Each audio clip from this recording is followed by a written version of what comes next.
ჩვენ უყურებთ ბიზნეს კურიერს. დღეს 6 სექტემბერია, მე აკაკი გოგიჩაიშვილი ვარ და გასული კვირის მთავარ ეკონომიკურ მოვლენებს ახალი სეზონის პირველ გადაცემაში მიშა სესიაშვილთან ერთად გაგაცნობთ. მოგესალმებით. რეცეპტის შავი ბაზარი უკვე სახეზეა, ექსპერტები ახლა წამლის შავ ბაზარს და ფასების ზრდას ელოდებიან. რეფორმა მხოლოდ მომხმარებელს დააზარალებს, სხვას ვერაფერს შეცვლის მიიჩნევენ ისინი. პრობლემაა სავიზო რეფორმაც, ტურაგენტები ტურისტების კლების მოლოდინში არიან, აქ მომუშავე უცხოელები კი სრულ გაურკვევლობაში და ბიზნესში დასაქმებულთა 20% უცხოელია. საფოსტო რეფორმას ახლა ბანკებიც აპროტესტებენ, სწრაფი ფულადი გადარიცხვები სახელმწიფო პოსტის ხელში გადადის და ამანათის სერვისიც. ეს ანტიევროპულია, აცხადებს ევროკომისია. ერთი კვირაა, რაც სარეცეპტო რეფორმა ამუშავდა, რეცეპტის შავი ბაზარი კი უკვე სახეზეა მას. თავად ფარმაცევტული კომპანიები ამუშავებენ. გაყიდვები რომ არ შემცირდეს, მომხმარებელს ნებისმიერ რეცეპტს აძლევენ, რომელიც მხოლოდ იმ აფთიაქში მოქმედებს. ეს პრაქტიკა ბაზრის უმსხვილეს სააფთიაქო ქსელში ფარულად გადავიღეთ, თუმცა იგივე სქემა სხვაგანაც არის ან ახლა ინერგება. აფთიაქის შესასვლელთან წარწერა ექიმი, სადაც თეთრხალათიანი ქალბატონი მომხმარების კარნახით ნებისმიერ რეცეპტს გამოწერს. ოღონდაც წამალს მხოლოდ კედლის მიღმა აფთიაქში იყიდით, სხვაგან ვერა. რეცეპტის გამარჯვება, უკაცრავ. რეცეპტის გამოწერა შემიძლია? ავერსის მომხმარებლებისთვის მარტო. რა მნიშვნელობა აქვს ჩემთვის? ჩვენთვის არ აქვს მნიშვნელობა, მაგრამ ჩვენთვის აქვს, იმიტომ რომ ჩვენ ვართ ავერსის თანამშრომლები და ვინც შეიცავს მედიკამენტს ავერსში, იმას გამოუწევს რეცეპტს. თორემ სხვას არ ვემსახურები. ხა მითხარით მე დიაგნოზი დეტალებს. გულის სარკველი, საფარის პრობლემა აქვს, ხაზოსთან დიაგნოზი, სარკველი უშავს და სისტემატურად მოსვას სიმპტომები. გულის უკმარისობა Similarly,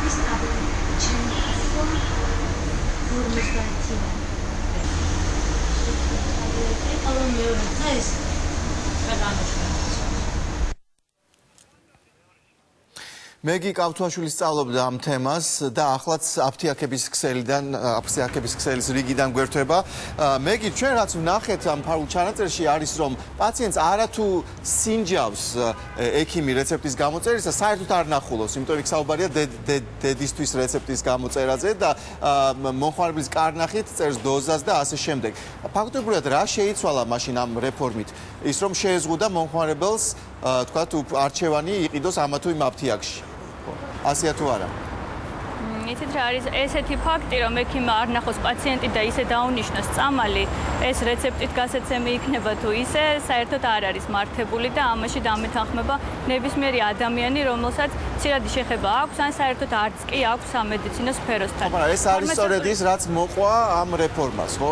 ანუ მესმის, რომ ეს არასწორი შედეგია და არ იყო ამაზე გათვლილი, მაგრამ ფარმაცევტული კომპანიის წარმომადგენლები საერთოდ უარყოფენ, რომ აფთიაქებში შეიყვანეს ექიმები. კონკრეტულად ავერსის დამფუძნებელი პირად საუბარში ამბობს, რომ ეს ექიმები არ სხედან აფთიაქებში, ისინი არიან განთავსებული ცალკე გამოყოფილ ფარდში და მათ არავითარი კონტაქტი არ აქვთ აფთიაქთან. თუმცა ჩვენ ახლა ვნახეთ თვითონ კომპანიის წარმომადგენელი ექიმი რას ეუბნება პაციენტს, მხოლოდ იმ შემთხვევაში სთავაზობს რეცეპტის გამოწერას, თუ კი იმ კონკრეტულ აფთიაქში იყიდის წამალს და პირადად მე გუშინ შემთხვევით შევიარე ბაკის პარკთან მდებარე ერთ-ერთ აფთიაქში, სადაც ვიკითხე წამალი, რომელიც რეცეპტით იყო გასაცემი, მათ მითხრეს, რომ შემომევლო კორპუსის უკან იქ ვნახავდი ექიმს და ის გამომიწერდა შემდეგ ამ წამალს. ანუ რა თქმა უნდა, აი ესეთი ეს სისტემა მოსაწესრიგებელია, დასახვეწია. ჩვენ ვესაუბრეთ ჯანდაცვის მინისტრს ამ თემაზე, მან დაადასტურა, რომ 2 თვის წინ მიმართეს მართლაც ფარმაცევტულმა კომპანიებმა და შემდეგი სახის განმარტება მიიღეს სამინისტროსგან. აფთიაქი არის აფთიაქი და სამკურნალო დაწესებულება არის სამკურნალო დაწესებულება. ეს სხვადასხვა მიმართულებები არის.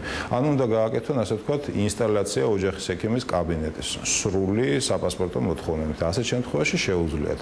მაგრამ სანამ კუთხეში რომ აგიდან მიუჩინონ და კალამი ესე ვერა. თუმცა ფარმაცევტულ კომპანიებსა და ექიმებს შორის ამგვარი სახის თანამშრომლობას სახიფათოდ მიიჩნევენ ექსპერტები. მაგალითად, წამლის სააგენტოს ყოფილი ხელმძღვანელი ფიქრობს, რომ თუ კი ექიმი იქნება ფარმაცევტული კომპანიის მიერ მართული, ის აუცილებლად დანიშნავს იმ წამალს, რომლის გაყიდვაც იმ კონკრეტულ კომპანიას აწყობს და სხვა შემთხვევაში ის უბრალოდ დაკარგავს სამსახურს. როგორ შეიძლება ჩვენ ეს ექიმები მართოთ ამ რეგულაციით თუ ისინი იქნებიან ფარმაცევტული კომპანიის ექიმები. არანაირ რაციონალურ დანიშნულებაზე აქ ილუზიაც არ უნდა შევიქმნათ, იმიტომ რომ ისინი დანიშნავენ მაინც იმ წამალს, რა წამალიც უნდა დაინიშნოს მისი მეპატრონის დირექტივით. თუკი აფთიაქი და ექიმი გახდება ერთი, ბუნებრივია აი ამ სისტემის გაკონტროლება გართულდება და ის სიკეთე, რაც უნდა მოეტანა ჯანდაცვაში ამჟამად განხორციელებულ რეფორმას, რეცეპტის ინსტიტუტის აღდგენას, ფაქტია, რომ უკვალოდ გაქრება, უფრო მეტიც გართულდება კიდეც სიტუაცია, თუკი ექიმს მოუწევს პაციენტის თვითმკურნალობის ლეგალიზება და დაკანონება.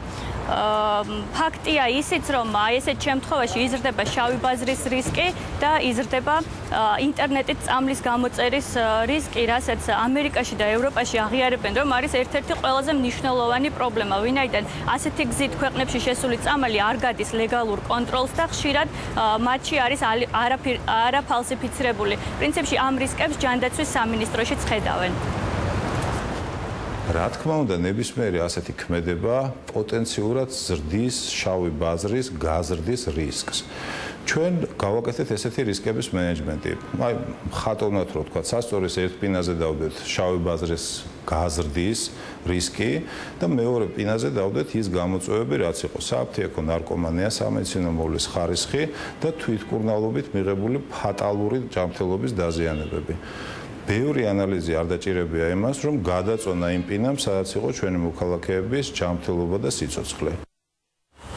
მინისტრი განმარტავს, რომ მოქალაქეებს პრობლემა არ შეექმნებათ, მით უმეტეს, რომ საყოველთაო ჯანდაცვის პირობებში უფასოა და ულიმიტოა ოჯახის ექიმის მომსახურება და ოჯახის ექიმს შეუძლია დანიშნოს ნებისმიერი პრეპარატი, ამასთან 70%-ით ფინანსდება საჭიროების შემთხვევაში ექიმ სპეციალისტის კონსულტაციაც, თუმცა ეს ყველაფერი არის გათვლილი რისკი, ასე ვთქვათ. თუმცა ფაქტი ის არის, რომ აფთიაქი დღის მდგომარეობით უკვე აღარ არის სავაჭრო ობიექტი, მაგალითად მაღაზიაც შეგიძლია შეხვიდე და იყიდო ნებისმიერი პროდუქტი, შესაბამისად ავტომატურად ხელმისაწვდომობა წამალზე შეიზღუდება. შეიძლება სამინისტრო თვლის, რომ ეს ასეც უნდა იყოს, მაგრამ ფაქტია, რომ შეიზღუდება. თუ კი შეიზღუდება, უნდა ველოდოთ, რომ წამალზე ფასი გაიზრდება, მით უმეტეს, რომ ჩვენთან არ მოქმედებს ელექტრონული რეცეპტი და აი ამ საბუთების, ფურცლების დახარისხება, გატარება აფთიაქებს მოუწევთ და მოუწევთ, რა თქმა უნდა, საკუთარი ხარჯით. ექსპერტები ამბობენ, რომ უახლოეს მომავალში აქედან ამ ხარჯებიდან გამომდინარე წამალზე უნდა ველოდოთ ფასის მატებასაც. აფთიაქებს მოუხდებათ მათი აღრიცხვა ამ დოკუმენტების აღრიცხვა საკმაოდ შრომატევადია. როცა აი ამ ინიციატივას არ ახლავს ტექნიკური და პროგრამული უზრუნველყოფა, ცხადია ეს გამოიწვევს მოლოდინის ვადის გაზრდას. ეს გამოიწვევს იმას, რომ აფთიაქები იძულებული იქნებიან გაზარდონ საფთიაქო ფართის სივრცე და დამატებით აიყვანონ თანამშრომლები. დამატებითი იჯარები, დამატებითი პერსონალი, ეს არის დამატებითი ხარჯები, რომელიც ასევე წამალში ჩაიდება. ფაქტია, რომ აფთიაქებს უკვე მოუხდათ დამატებითი ფართების ქირაობა იმისთვის, რომ აფთიაქებთან ახლოს დასვან, ყავდეთ ექიმები და ფაქტია ისიც, რომ ჯანდაცვის სამინისტრო უახლოეს მომავალში აპირებს შეამოწმოს ისეთი კაბინეტები, საექიმო კაბინეტები, რომლებიც სწორედ ახლახანს გაიხსნა აფთიაქების სიახლოვეს. დაუნდებლობაში, რა თქმა უნდა, როგორც მოგახსენეთ, არსებობს ამის ბერკეტები, განსაზღვრული არის პირველადი ჯანმრთელობის დაცვის დაწესებულების მოთხოვნები. აღნიშნული საკითხი ჯანდაცვის სამინისტროს მიერ შესწავლილი იქნება. ეხლა ეს სულ რამოდენიმე დღე არის, რაც რეცეპტის ინსტიტუტის აღდგენა მოხდა 1 სექტემბრიდან მოხდა. რა თქმა უნდა, შესწავლილი იქნება ჩვენს მიერ მსგავსი საკითხები და თუ კი სახეზე გვექნება სამართალდარღვევის ფაქტი, გატარდება შესაბამისი ადმინისტრაციული ღონისძიებები.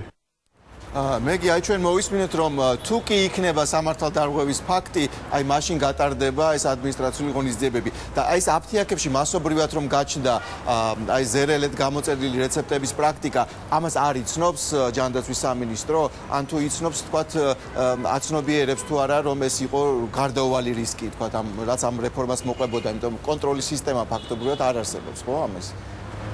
იცით, ესეთი პასუხი მივიღე ჯანდაცვის სამინისტროსგან, კონკრეტულად დავით მაჭარაშვილმა, ვისი ინტერვიუს ჩვენ ბოლოს მოვისმინეთ, თქვა, რომ არ ელოდნენ, სიმართლე რომ ვთქვათ, არ ელოდნენ აი მსგავსი ტიპის სიახლეს, ასე უცებ მით უმეტეს, თუმცა კანონმდებლობაში არავითარი ლაფსუსი არ არსებობს. კანონი არეგულირებს თუ როგორი უნდა იყოს ოჯახის ექიმის კაბინეტი, რომის უნდა იყოს აღჭურვილი მინიმალური საექიმო ინვენტარით, რასაც ქვია წნევის აპარატი, ფონეიდოსკოპი, კიდევ არის ბევრი რამ, რაც აუცილებლად უნდა კონდეს ექიმს იმისთვის, ვიდრე წამალს დანიშნავს პაციენტი, რომ გასინჯოს სრულფასოვნად. აი ესეთი შემთხვევები ამბობენ, რომ კაცრად გაკონტროლდება და ჩვენც რა თქმა უნდა მივადევნებთ თვალყურს რა იქნება და თუმცა ამას ცოტა დრო არ დაჭირდება. დიდი მადლობა მეგი. ამ თემაზე საუბარში ახლა საერთაშორისო ფონდ კურაციოდან აკაკი ზოიძე შემოგვიერთდება. მოგესალმებით ბატონო აკაკი. აი როგორც სამინისტროს ჩინოსნები ამბობენ, რომ ბევრი ის თანმდევი უარყოფითი რაც მოყვა ამ რეცეპტების რეფორმას, ეს არის შავი რეცეპტების ფაქტობრივად ეს შეგვიძლია დავარქვათ პრაქტიკა და ველოდებით უკვე შავი წამლების ბაზრის გაჩენასაც იყო მოულოდნელი მათთვის, იმიტომ რადგანაც კანონი პრინციპში ამას ყველაფერს ზღუდავს და აკონტროლებს. ექსპერტებისთვის იყო თუ არა ეს მოულოდნელი, რომ ეს მოყვებოდა ყველაფერი აი რეცეპტების ასე შემოღებას ამ ფორმით. დიახ. გარკვეული ხარვეზები კიდევ ერთხელ მოგესალმებით. ხარვეზები ესეთი ფართო მასშტაბური რეფორმის დროს ალბათ რო იქნებოდა მოსაოდნელიც იყო.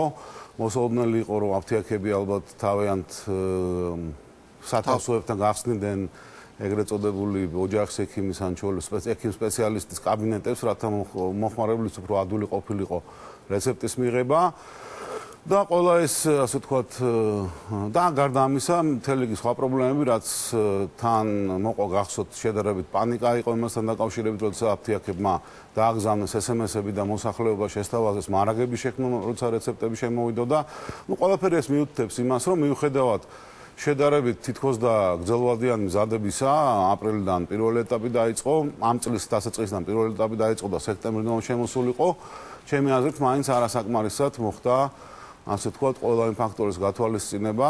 რა დააკლდა, რა ღონისძიებები უნდა გატარებულიყო თქვენი აზრით იმისთვის, რომ საქმე არ მისულიყო იქამდე, რასაც ჩვენ ახლა ვხედავთ, ყოველ შემთხვევაში ამ პირველ ეტაპზე შეიძლება ეს, რა ვიცი, კონტროლს ქვეშ მოექცეს საბოლოოდ, მაგრამ მე მინდა რომ პირველში ხაზს გავუსვა, რომ ჩემი აზრით, საერთოდ რეცეპტურის შემოღება და ამ ინსტიტუტის შემოღება და თქვათ აი ამ პრინციპით, რომ წამალი უნდა იწერებოდეს ექიმის მიერ და არ უნდა ხდებოდეს თვითმკურნალობა და არა მეზობლების და ვიღაც ნატესავების ჩევით, ასე ვთქვათ, რაღაც გარკვეული საკმაოდ ისეთი პრეპარატების მიღება, რომელთაც შეუძლია უფრო მეტი ზიანი მიაყენოს ადამიანს, ვიდრე სარგებელი, ზოგადად ეს ძალიან მისასალმებელი ფაქტი არის. ამაზე არავინ დაავს, მე მგონი, აქ საუბარია მხოლოდ, ასე ვთქვათ,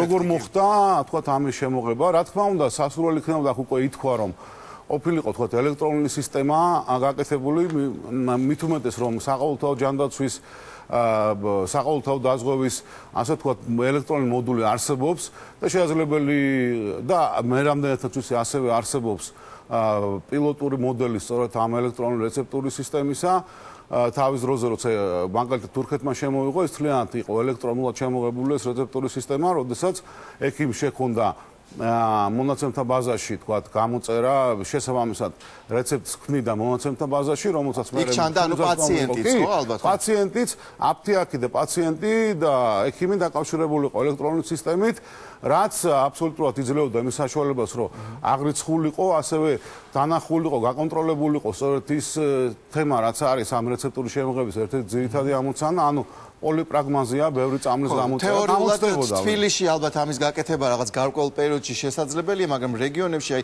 მე ძნელად წარმომიდგენია, როგორ შეიძლება ამან იმუშაოს, სადაც და არა და იქ ბევრგან თქვათ ოჯახის თუ ექიმი ესე ხელმისაწვდომი არ არის, როგორც ქალაქში და ეს მნიშვნელოვნად ურთულებს იქ პაციენტს ფაქტობრივად ცუდობას წამალს. პრინციპში ოჯახის ექიმის დღეს უკვე ხელმისაწვდომობა სწორედ ამ ელექტრონულ სისტემასთან, რაც ეხება საყოველთაო დაზღვევის პირობებში, ჯანდაცვის პირობებში, აქვს, ანუ ის არეგისტრირებს თავის მიერ პაციენტს, რომელიც არის მასთან დარეგისტრირებული, ვიზიტს არეგისტრირებს, ისევე როგორც სამედიცინო ცენტრები რაიონებში, არ მარტო თბილისში. ან მაგ შეიძლება ერთი დამატებითი მოდული უნდა გაკეთებულიყო, რომელზეც ასევე მოხდებოდა. მე რამდენიც ვიცი, ალბათ ამას ამის რო ადრე თუ გვიან შემოიტანს, იმიტომ რომ ამის გარეშე ეს ძალიან მისასალმო ინიციატივა რეალურად არ იმუშავებს კარგად, იმიტომ რომ რა თქმა უნდა, ყველა ქვეყანაში ხარ ჩვენ გამორჩეული არა ვარ. ძალიან ბევრ მით უმეტეს საუბაროა პრეტენზია გვაქვს ევროკავშირის შესვლაზე, როდესაც პრეტენზია გვაქვს განვითარებულ ქვეყანაზე, ყველა ქვეყანაში წამლები გაიცემა რეცეპტურით. უბრალოდ შეიძლებოდა რომ ეს ეტაპობრივად გაკეთებულიყო, შეიძლებოდა ეს ეს ალბათ საჭირო იყო, იმიტომ რომ ფაქტობრივად ის რაც მივიღეთ დღეს არის დამახინჯებული ფორმა, კიდევ უფრო დამახინჯებული ფორმა იმისა რაც იყო.